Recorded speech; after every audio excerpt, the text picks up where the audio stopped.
Men of various ages and nationalities sit silently in their cells, a small window in the metal doors their only opening to the world. According to Associated Press, all are alleged members of the Islamic State group, captured during the final days of the extremists' so-called caliphate declared in large parts of Iraq and Syria. The Gweiran Prison, now called Panorama, has held about 4,500 IS-linked detainees for years. The Associated Press was given a rare visit to the prison, nearly 2 months after the fall of the 54-year Assad dynasty in Syria, an upheaval the detainees might not even know about as prison officials try to limit outside information. Syrian President Bashar Assad's ouster during a lightning insurgent offensive in December has led to new attention, and new pressures, on such detention centers in the country's northeast that have been holding some 9,000 IS members without trial. The centers are guarded by members of the U.S. backed and Kurdish-led Syrian Democratic Forces that in March 2019 captured the last sliver of land that IS members once held, the eastern town of Bucha.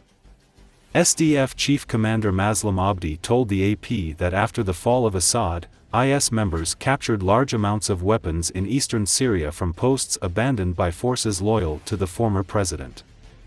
An SDF security official warned that the extremists might attack detention facilities and try to free their comrades. He spoke on condition of anonymity in line with regulations. The prison visit occurred in a corridor with 6 cells on each side and with masked guards holding clubs. A window in a cell door was opened, and the detainees were told they could speak briefly to journalists.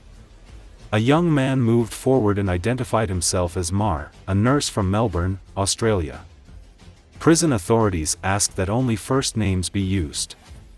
"I would love to go back to Australia," the man said, adding that he was not arrested in 2019 in Bucha but gave himself up when the US-led coalition opened a humanitarian corridor.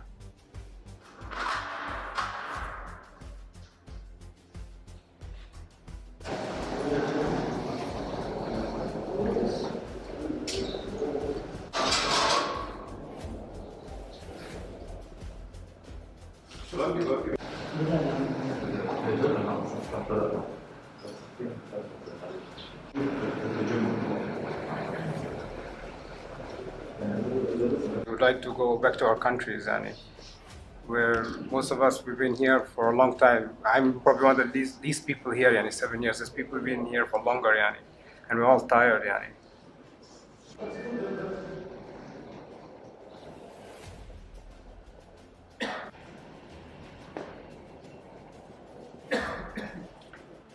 Well, I believe I'm innocent, but at the end of the day, I'm still waiting for someone to judge me or something to happen. I've been here without nothing, no. But what happened is this only for 5 minutes. What were they doing then?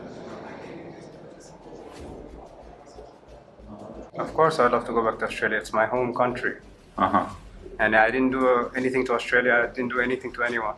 I've been here for now 7 years without a judgment, without anything.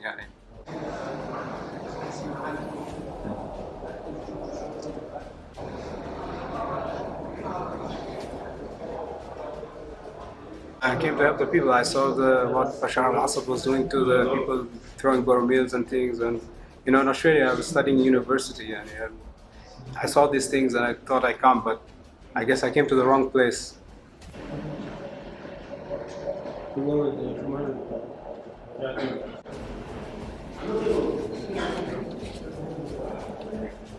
I sit down and I just do nothing. I just sit in my place and waiting for something to happen.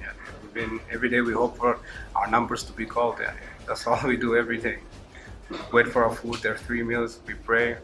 We just wait for one day our numbers to be called.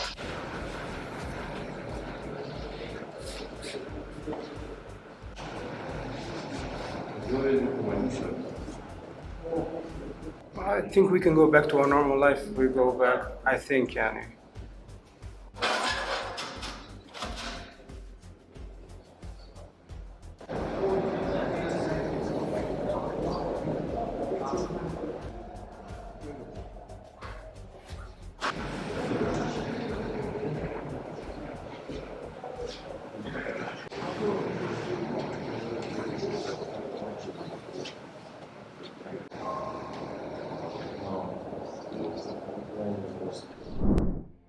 Heavily armed gangs in Haiti have attacked a neighborhood that's home to most of the country's elite and had been largely untouched by criminals.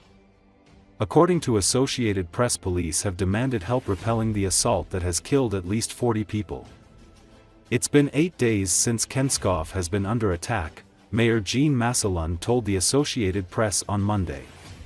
He blamed the attack on the Viv Anson gang coalition, with gunmen going home to home and indiscriminately opening fire. As we speak, they have surrounded the area, Masselun said as he called for reinforcements.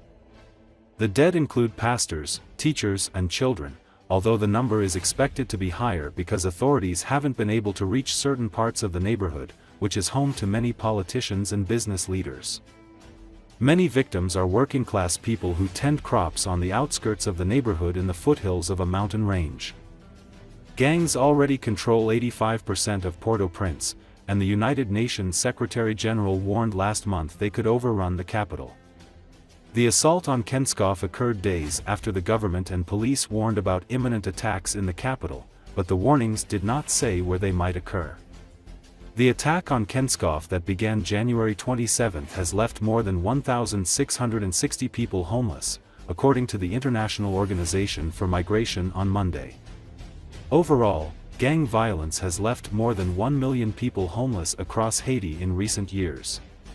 On Friday, one police union said the attack on Kenskov could have been avoided if police had good equipment including a helicopter and an all-terrain vehicle, as well as funds to gather intelligence. Despite these bad conditions, our policemen are making tireless sacrifices, but we cannot tolerate the negligence of the authorities on what must be done to protect their lives and the safety of the population, the union, SPNH 17, said in a statement.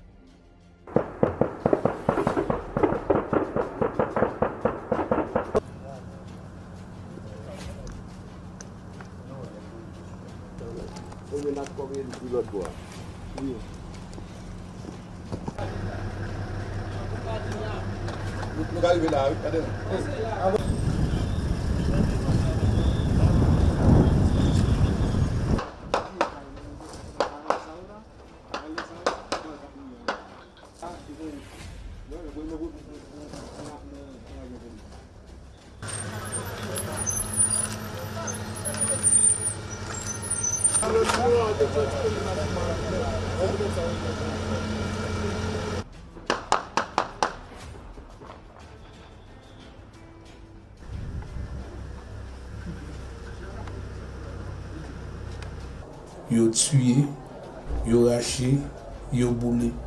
En pile moun dans zone Kafoubet mouri. En pile kay dans Kafoubet brûlé.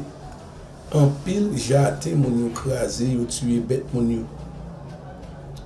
Jodi encore qui fait 8 jours, yo attaqué encore.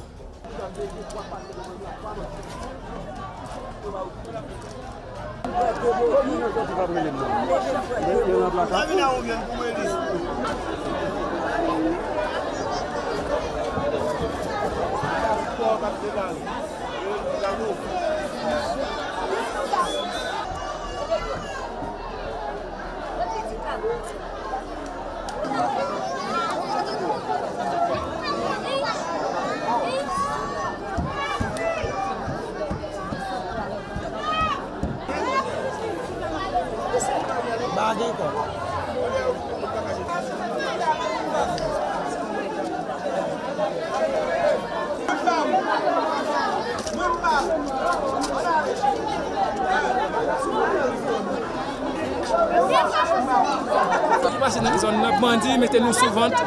Yo boule tout ça nous gagne, yo tuer bête nous, yo tuer mon moi, yo tuer bon frère, yo tuer papa, yo mettez nous sous vente sans barrage, me dormir fait 4 jours dans barrage.